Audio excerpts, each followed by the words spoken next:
guys, papatch natin yan na naka-prepare na. So papakita ko sa inyo kung paano ipapatch yan. So sige guys, samahan nyo ako. Ito na guys ang pangtakip natin dun sa butas. So hindi ko na pinakita kung paano ko prepare, pero ito yung laki ng butas, and then nilagay ko lang dito, tapos trinace ko, then kinat ko, tapos nag-iwan ako ng 1 inch around or more than, that's fine, so that meron tayong didikit dun sa may existing na kisame, dun sa may gilid niya, para hindi siya lulubog. So ito na yung guys, ito na yung itsura yan.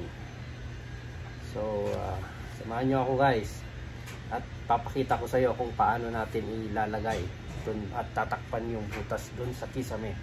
So tara na guys.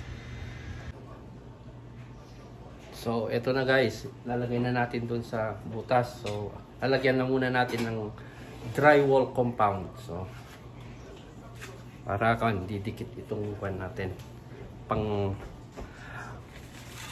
takip.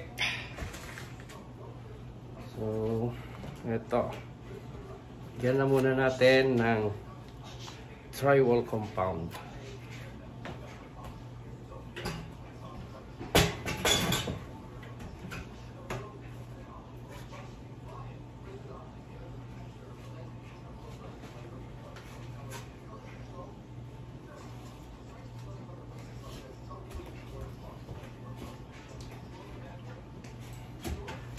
Kulang.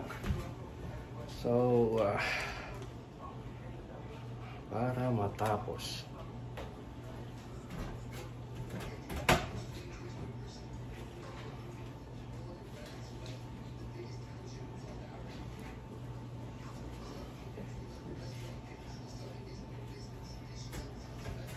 so yan na guys, nalagyan na ng drywall compound.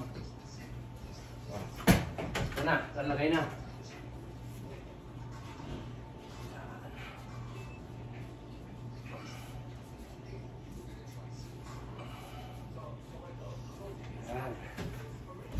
So lagyan uli ng drywall compound para didikit.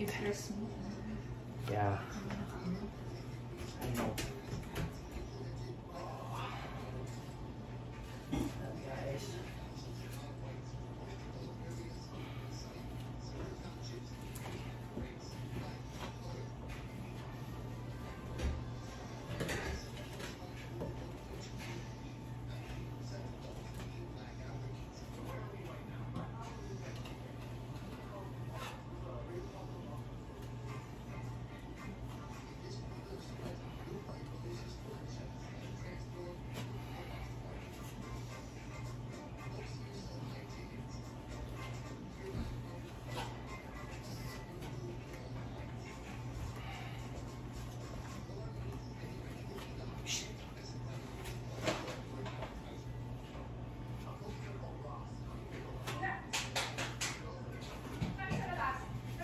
So yan guys, patuyuin muna natin bago natin i-final. So kuwan na siya, para hindi na siya gagalaw, para titigas na yung kuwan, and then kuwan na natin, buong ipapatch na natin para hindi na makita yung joinings niya.